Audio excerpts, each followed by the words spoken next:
Okay, so for my brand competitor analysis, the quote-unquote client I chose is Elf Cosmetics. And here's just a little overview of the different things I'm going to cover. All right, to start off with a little background on the brand, Elf Beauty is an American cosmetics brand based in Oakland, California, and founded by Joseph Shama and Scott Vincent Borba in 2004. Elf stands as one of the leading beauty brands on the market and champions diversity, clean products, and an affordable price point. This is taken straight from their website. This is Elf's mission and values. So their persona is described as a bold disruptor with a kind heart. Their vision is to create a different kind of beauty company by building brands that disrupt norms, shape culture, connect communities through positivity, inclusivity, and accessibility. Their mission is to make the best of beauty accessible to every eye, lip, and face. And their quote unquote superpowers is premium quality, clean, cruelty-free, accessible prices, and universal appeal. So their target audience can be split up into these three facets. The first one being Gen Z and millennials, who are beauty lovers who crave high quality and affordable products without compromising on style or ethics. Those who value inclusivity and self-expression, and they can range from first-time buyers to seasoned makeup enthusiasts. And those who want to experiment and express themselves and have fun without breaking the bank. So here's some industry research. So some current beauty trends that we are seeing as of now are AI beauty tools, clean ingredients, sustainable beauty, and inclusive marketing. And challenges within the industry as of right now is competitive markets, market oversaturation, pressure to prove product value, and the evolving customer behavior. So we have some attitudes and behaviors. I have three charts on the side that break down sentiment, emotion breakdown, and volume over the past month. So some of the biggest takeaways that I gathered are that the biggest spike in search volume was November 21st due to the fact that Elf partnered with brands like Meta to renovate a high school girls' basketball locker room. And Brandwatch actually flagged this as neutral, but I would say it's safe to assume that this is a positive sentiment. There's a significant amount of joy, showing that a large portion of users feel happy, excited, or satisfied with Elf's products, campaigns, or brand actions. Combined with the 13% positive sentiment, this suggests that when people do express emotion, it's more often than not favorable. Most activity flagged as neutral was users recommending Elf as like an affordable dupe. So there is some negative history that revolves around Elf, specifically their campaign with Matt Rife and drag queen Heidi N Closet. So in August of 2025, Elf released an ad featuring controversial comedian Matt Rife that did not go over well with audiences.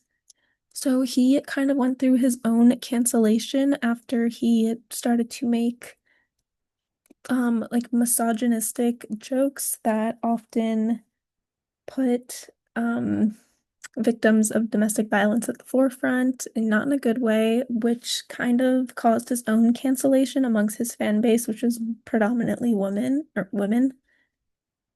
And so the choice to include him in a campaign like this didn't necessarily go over well with audiences and consumers of Elf, considering that it's a mainly woman purchased company. So, yeah, it received a lot of backlash on their social channels. They ended up releasing an apology over here that also didn't go over well with consumers, but as time has passed, this kind of blew over. It was definitely a very big deal when it did come out, though. So now we have their social presence. Elf Cosmetics, they have 7.5 million followers on Instagram. The past month or the past month on Instagram, Elf has posted various content, including carousels from events, memes, reels, and a campaign called Give an Elf.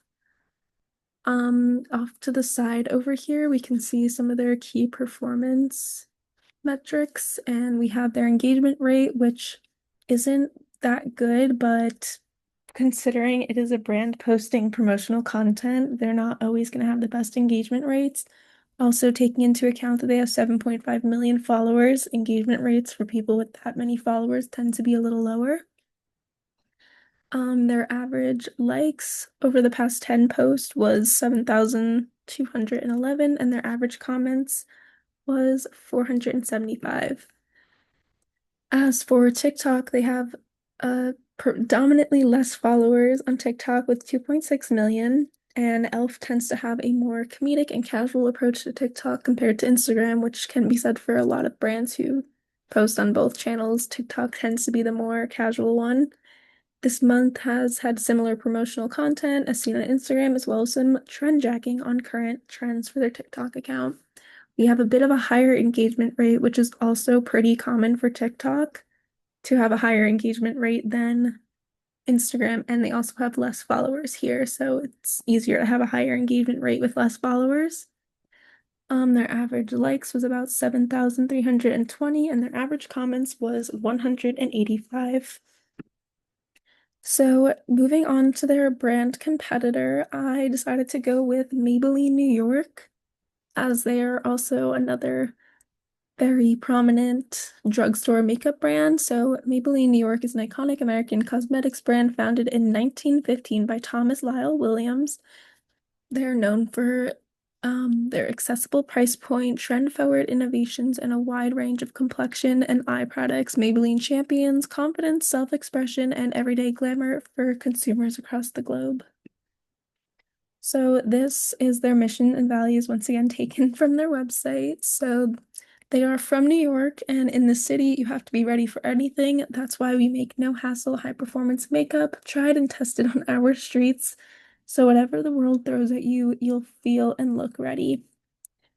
And just down here, they have some of their values, which is makeup for every look, style, and skin tone, trend-setting looks from New York City, fast and easy, on-the-go makeup, and makeup that stands up to the city. So we have their target audience, which is pretty similar to e.l.f. We have young women, students, and young professionals, casual makeup users, as well as avid makeup buyers and consumers who lead a busy lifestyle, kind of leaning into the New York appeal. So we have attitudes and behaviors. Once again, these three charts track sentiment, emotion, and volume over the past month.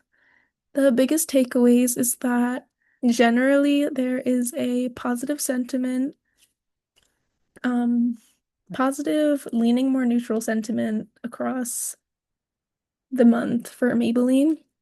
And there was a large uptick in mentions November 22nd or 27th, which appears to be from a variety of different influencers posting the products as well as Maybelline's annual holiday party. Maybelline maintains a steady, largely neutral public perception with a healthy amount of positive sentiment and minimal negativity. The brand is viewed as dependable, well-established, and consistency presents in consumers' routines with very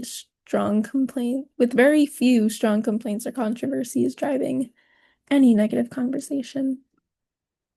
So we have a bit of a negative history, kind of depending on who you ask with Maybelline. So they decided to do a partnership with trans TikToker Dylan Mulvaney, and around the time Dylan Mulvaney also collaborated with Bud Light, which got a lot more negative attention than the collaboration with Maybelline, but essentially Maybelline partnered with Dylan as a part of her 365 Days of Being a Girl video series, where Mulvaney just shared about her transition from male to female.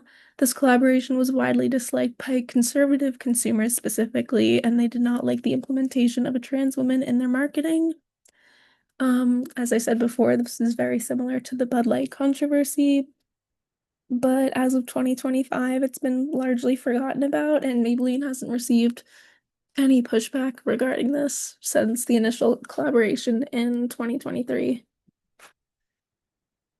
So now we move on to Maybelline's social presence, and their Instagram in the past month has posted a variety of promotional content, including a campaign with beauty influencer Meredith Duxbury, who they recently collaborated with. Additionally, they have posted reels that are tutorials on how to use their products. And they have 12.6 million followers, which is a lot and also contributes to their very low engagement rate. The average likes for their posts are 12,756 and has an average comment of 78. Their social presence on TikTok is once again kind of like e.l.f. and many other brands. They have a different approach to TikTok, as this is like their more trendy and casual counterpart. Some of this was shown in recent posts that were vlog style, and more interestingly, their take on the Spotify Wrapped, which I've seen a lot of different brands do, but basically they do like a beauty Wrapped, and this one was to the Miley Cyrus song, which is a longtime collaborator of Maybelline's. So my final analysis on these two brands is between e.l.f. and Maybelline, e.l.f. has performed the best across sentiment, emotion, search volume, and social presence. e.l.f. excels in their marketing strategy and constantly staying in the public's eye and continuously breaking through the noise with their acclaimed products. As far as reputation, compared to Maybelline's almost squeaky clean reputation across consumers, e.l.f. has a bit more controversy surrounding their name. And that is all.